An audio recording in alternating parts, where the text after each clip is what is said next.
Can we do it? Hello everyone, welcome to Shreya's Academics. Previous day আমরা structural organization in animals এর part 2 পড়েছিলাম। তো আজকে আমি চলে এসেছি part 3 নিয়ে। তো চলো স্টার্ট করি। So today our topic is earthworm. তো আগের দিন আমরা যে টপিকটা পড়েছিলাম সেটা এই structural organization এরই পার্ট ছিল। তো আজকে একটা নতুন টপিক নিয়ে চলে এসেছি এই চ্যাপ্টার, দ্যাট ইজ earthworm। তো ফার্স্ট অফ অল যে কমন ইন্ডিয়ান earthworms পাওয়া যায় তারা মেইনলি হচ্ছে নাম্বার 1 ফেরেটিমা এন্ড নাম্বার 2 লাম্ব্রিকাস, ঠিক আছে? তো এই দুটো কমন ইন্ডিয়ান স্পিসিস earthworm এ পাওয়া যায়, ঠিক আছে? নাও মরফোলজি মিন্স ওদের বডির যে স্ট্রাকচারটা বহিরাগতভাবে এক্সটারনালি কিরকম দেখতে হয় সেগুলোর কিছু ফিচার্স আমরা পড়ে নেব, ঠিক আছে? চলো স্টার্ট করছি। তো the body divided into more than 100 short segments. These short segments are known as metameres. কি বললাম যে এদের বডিটা অনেকগুলো খণ্ডে খণ্ডে বিভক্ত, অনেকগুলো ছোট ছোট সেগমেন্ট জুড়ে জুড়ে তৈরি হয়েছে। সেই এক একটা সেগমেন্টের নাম হচ্ছে মেটামিয়ার, ঠিক আছে? আচ্ছা, so they have two surface, dorsal surface and ventral surface. দু ধরনের সারফেস ওদের বডিতে থাকে, dorsal surface and ventral surface, ঠিক আছে? তো ডরসাল সারফেসে মিডিয়ান এন্ড ডরসাল লাইন আমরা দেখতে পাবো। কি দেখতে পাবো? মিডিয়ান লাইন দেখতে পাবো আর ডরসাল লাইন দেখতে পাবো। নাও ভেন্ট্রাল সারফেসে আমরা মেইনলি জেনিটাল যে ওপেনিং থাকে সেটা আমরা অবজার্ভ করতে পারবো, ঠিক আছে? নাও the anterior end of their body consists of mouth and প্রোস্টোস্টোমিয়াম, ওকে? প্রোস্টোমিয়াম। তো এদের যে অ্যান্টেরিয়র এন্ডে দুটো পার্ট থাকছে, একটা থাকছে মাউথ আর এই যে এখানে দেখতে পাচ্ছ এই যে প্রোস্টোস্টোমিয়াম, ওকে? আচ্ছা, নাও প্রোস্টোস্টোমিয়ামের যে ডেসক্রিপশন, যে ক্যারেক্টারিস্টিক্স সেটা একটু পড়ে নি, চলো। আচ্ছা, first of all prostomium that cover the মাউথটাকে কভার করছে and open cracks in the soil. Sensory in function, এর কাজ হচ্ছে সেন্সারি যে ফাংশন সেটাকে প্লে করা। আচ্ছা, প্রথম হচ্ছে এদের যে বডি, ফার্স্টেই আমরা পড়লাম এদের বডি অনেকগুলো সেগমেন্টে বিভক্ত বা অনেকগুলো সেগমেন্ট জুড়ে জুড়ে তৈরি হচ্ছে। তো এদের যে ফার্স্ট বডি সেগমেন্ট সেটাকে আমরা বলছি পেরিস্টোমিয়াম। কি বললাম? ফার্স্ট বডি সেগমেন্টের নাম কি? পেরিস্টোমিয়াম, ঠিক আছে? নাও দেয়ার আর 4 পেয়ার্স অফ স্পার্মাথিক্যাল অ্যাপারচার্স। সেখানে এদের বডিতে মেইনলি আমরা 4 পেয়ার্স, 4টে পেয়ার স্পার্মাথিক্যাল অ্যাপারচার দেখতে পাই।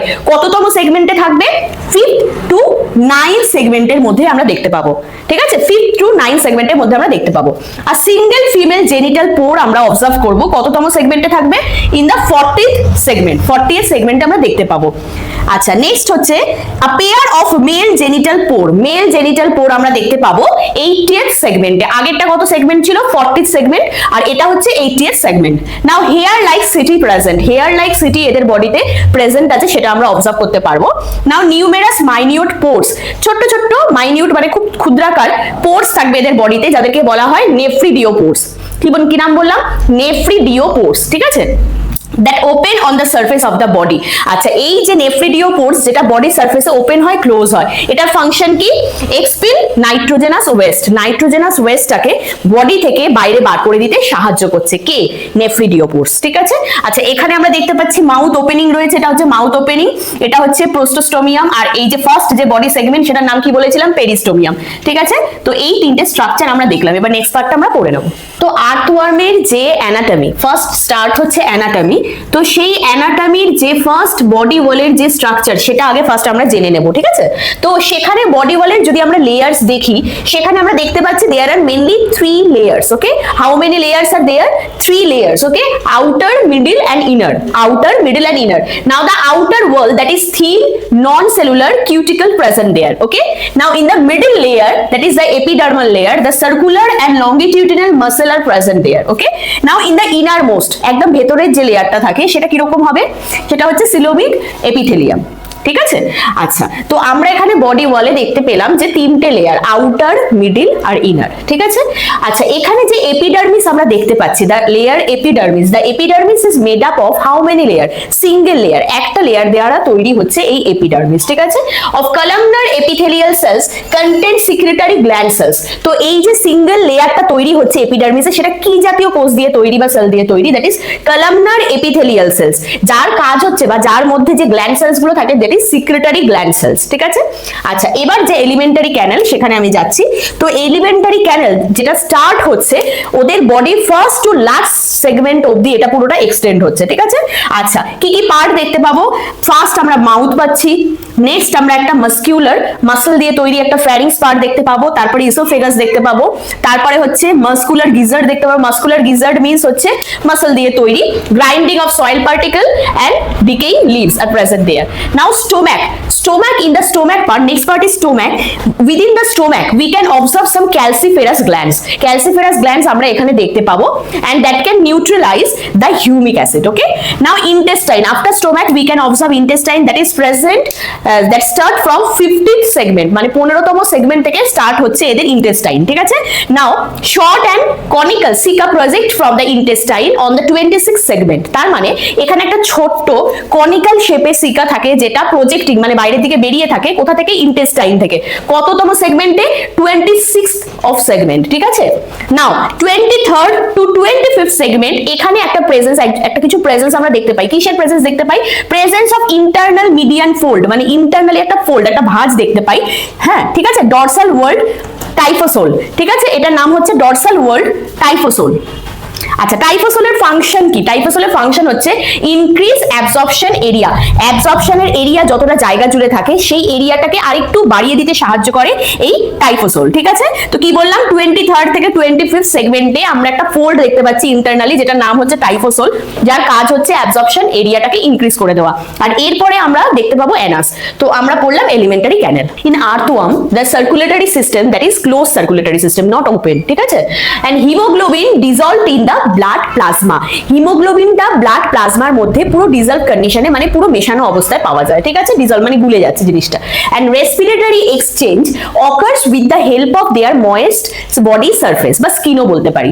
তো এদের রেসপিরেশনে যে গ্যাসিয়াস এক্সচেঞ্জ হচ্ছে সেটা ওদের ময়েস্ট মানে যে একটা ভেজা ভেজা যে বডি সারফেস থাকে সেটা দিয়ে কিন্তু ওদের রেসপিরেশনে গ্যাসিয়াস এক্সচেঞ্জটা হচ্ছে, ঠিক আছে। তারপরে গ্যাসিয়াস এক্সচেঞ্জ হওয়ার পর সেটা ওদের ব্লাড স্ট্রিমের মধ্যে মিশে যাচ্ছে, ঠিক আছে। তো আমরা পড়লাম circulatory system. Now excretory system or excretory organ of earthworm. Excretory organs are actually here the coiled tubules, মানে পেঁচানো পেঁচানো টিবিউলস এর আকৃতি কিছু স্ট্রাকচারস রয়েছে, সেগুলো হচ্ছে ওদের বডির excretory organ. Excretory organs means এক্সক্রিশনে হেল্প করবে, যেটা বডির ওয়েস্ট প্রোডাক্টটাকে বডি থেকে বাইরে বার করে দেবে, ঠিক আছে। আর মেটাবলিজমে হেল্প করবে, ব্যালেন্স মেইনটেইন করবে বডি। তো এদের যে এক্সক্রিটারি অর্গান সেটার নাম কি? নেফ্রিডিয়া। কি বললাম? নাম nephridia. Okay, so nephridia is the excretory organ of what? Earthworm. Okay, now nervous system.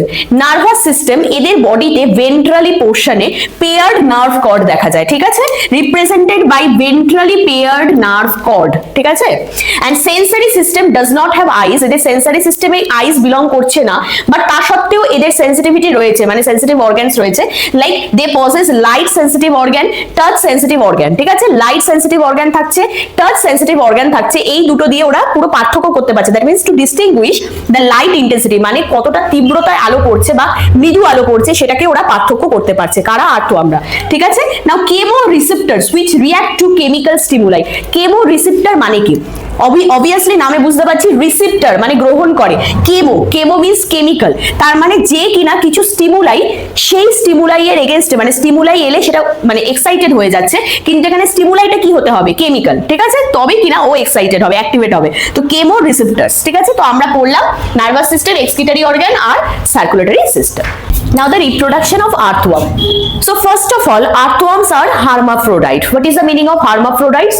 Hermaphrodites means where testes and ovaries that are present in the same individual. Okay, that is the meaning of hermaphrodite. আচ্ছা চলো তারপরে দেখে নিই ওদের যে male reproductive organ that is testis. টেস্টিসের ব্যাপারটা কি হচ্ছে? তো টেস্টিসের যেখানে ভার্স ডিফারেন্স লেয়ার থাকছে, তারপরে সেটা কি করছে? জয়েন্টস করছে প্রস্টেটিক ডাক্টকে, ঠিক আছে। and that opens to the exterior, যেটা বাইরের দিকে ওপেনিং হচ্ছে by a pair of male genital pores। কিসের দ্বারা বাইরের দিকে ওপেন হচ্ছে? মেল জেনিটাল পোর্স দিয়ে, ঠিক আছে। তারপর কি হচ্ছে দেখো, 4 pairs of sperma থেকে রিসিভ and store spermatozoa। এবারে এখানে স্পার্মাথিকা থাকে 4 pairs মানে 4টে পেয়ার, ঠিক আছে। আচ্ছা, এদের কাজ হচ্ছে স্পার্মাটোজোয়াকে রিসিভ করা এন্ড স্টোর করা, ঠিক আছে। and during copulation, কখন ওরা স্টোর করবে এন্ড রিসিভ করবে? during copulation, ঠিক আছে, during copulation in the form of bundle, বান্ডিলের ফর্মে, ঠিক আছে, কল্ড স্পার্মাটোফোর। তো এই যে বান্ডিল, সেই বান্ডিলটাকে আমরা নাম দিয়েছি স্পার্মাটোফোর। ওকে, নাও ovary. In the ovary we can observe of ovarian funnel, and then there is present of duct, that is oviduct, and single female genital pore. তো এবার আমাদের রিপ্রোডাকশনের পরে আমাদের যে নেক্সট পার্টটা সেটা হচ্ছে ফার্টিলাইজেশন। তো চলো দেখে নিই fertilisation. Now fertilization. Here the two earthworms exchange spermatophore. আমি আগেই পড়ালাম, যে একটু আগেই বললাম যে স্পার্মাটোফোর কি, যে বান্ডিলটা ফরমেশন হচ্ছিল ডিউরিং রিপ্রোডাকশন, তো সেই স্পার্মাটোফোরটা ওরা এক্সচেঞ্জ করবে ডিউরিং মেটিং, ঠিক আছে, রিপ্রোডাকশন প্রসেসে আফটার ফার্টিলাইজেশন যখন হবে, ঠিক আছে। নাও সিক্রেশন অফ সিরক্লিটেলাম প্রডিউস কোকুন। তো কি তৈরি হবে বলো? কোকুন তৈরি হবে, ঠিক আছে। Now mature sperm and egg cells are deposited in the cocoons. তো ম্যাচিওর স্পার্ম আর এগ সেল এটা ডিপোজিটেড হবে কিসের মধ্যে? কোকুনসের মধ্যে, ঠিক আছে।